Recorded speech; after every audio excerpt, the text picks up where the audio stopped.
You're the one nobody talks about. Sometimes, the hardest person to let go of is the person you still love. Not because they were good for you, but because your heart got attached to the hope of who they could have been. And honestly, that kind of heartbreak is different. Because you're not only grieving who they were, you're grieving the version of them you kept waiting for. The version that would finally choose you. The version that would finally become emotionally safe. The version that would stop hurting you. The version your heart kept believing still existed somewhere underneath the confusion. And maybe that's why letting go feels impossible sometimes. Because your mind remembers the pain, but your heart keeps remembering the potential. You remember the moments that felt real, the nights that felt peaceful, the conversations that made you feel seen, the moments where they held you gently. And your heart clings to those moments, hoping they meant more than the pain. But healing becomes very complicated when somebody gives you just enough love to keep you emotionally attached, but not enough consistency to make you feel emotionally safe. And honestly, that kind of love confuses people deeply, because some days they made you feel wanted, and other days they made you feel invisible. So your nervous system never learned peace. It only learned unpredictability. You became addicted to waiting for the good version of them to return. And maybe that's why you kept staying. Not because your heart felt safe, but because it kept hoping.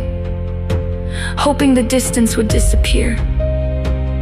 Hoping the inconsistency would change.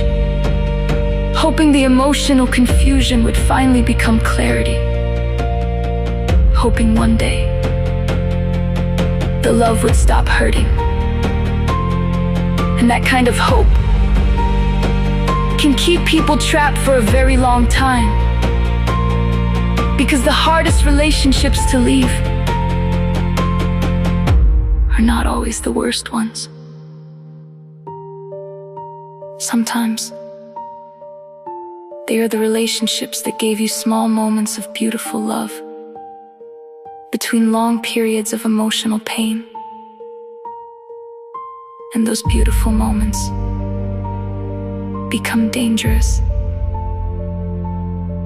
because they convince your heart to keep surviving the suffering. You tell yourself,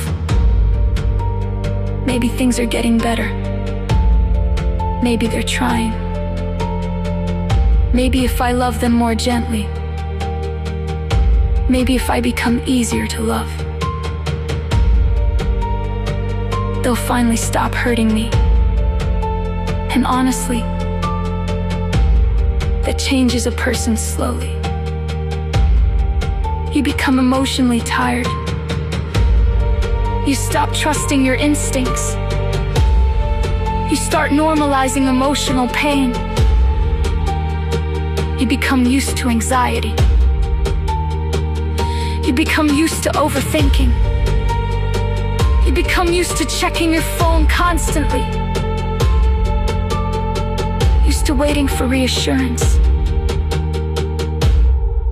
Used to wondering if you're still loved today. And eventually, your body starts living in survival mode. That's why letting go feels physical sometimes. because your nervous system became emotionally attached to the chaos. You're not only grieving a person, you're grieving the emotional habit of them, the routine, the attachment, the emotional dependency, the hope. You're grieving the version of your future you imagined with them. And honestly, that grief can feel unbearable. Because part of you knows the relationship hurt you, while another part of you still misses them deeply. And that emotional contradiction can make healing feel impossible. You try to let go, but memories keep returning. You hear a song, you see a message, you remember their voice, you remember how safe certain moments felt. And suddenly, your heart forgets the pain for a moment.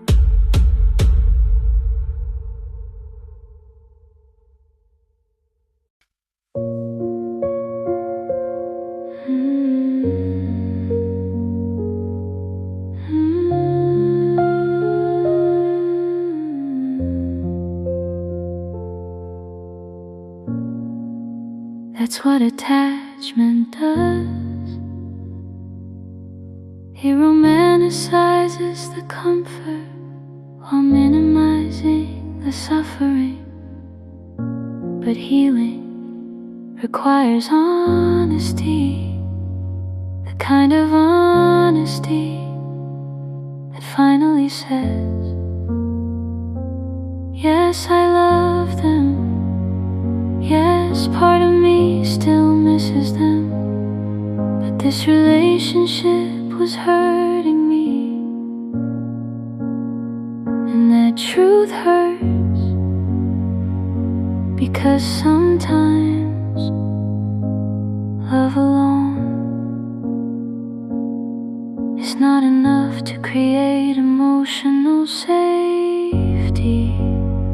You can love someone deeply and still feel emotionally alone beside them.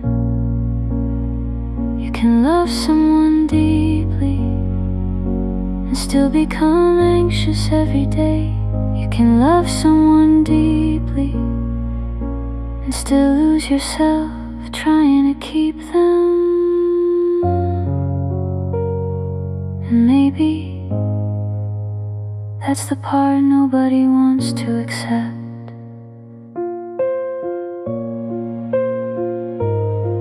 That sometimes the healthiest thing you can do is let go of the person your heart wanted to keep forever. And honestly, that feels devastating at first, because when you finally stop chasing, the silence becomes loud. You notice their absence everywhere, in your mornings, in your routines, in the songs you hear, in the quiet moments before sleep. And for a while, your heart keeps reaching for them automatically. That's grief, not weakness, not failure, not proof you should go back. Just grieve, and grief takes time. There will be days where you miss them so badly, you almost convince yourself the pain wasn't that serious. But then you remember how exhausted you became,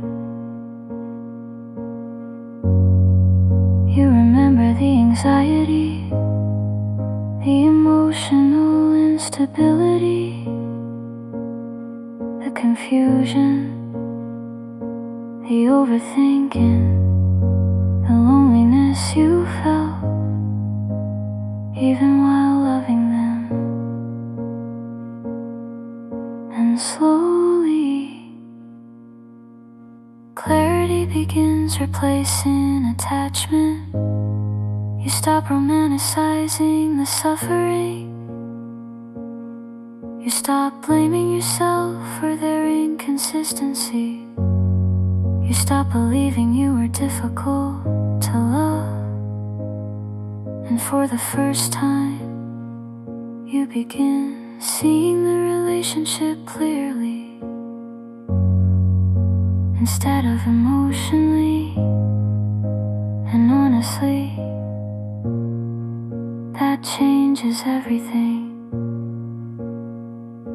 Because one day, you finally sit alone in silence, without trying to save the relationship in your head, without replaying conversations, without waiting for them to become someone different. And you realize something. You were trying to force love to become something it never truly was. And maybe letting go is not giving up. Maybe it's finally accepting reality, accepting that your heart deserves consistency, accepting that love should not constantly hurt, accepting that emotional safety matters, accepting that peace matters too. And maybe letting go doesn't mean you stop loving them. Maybe it simply means you finally started loving yourself too.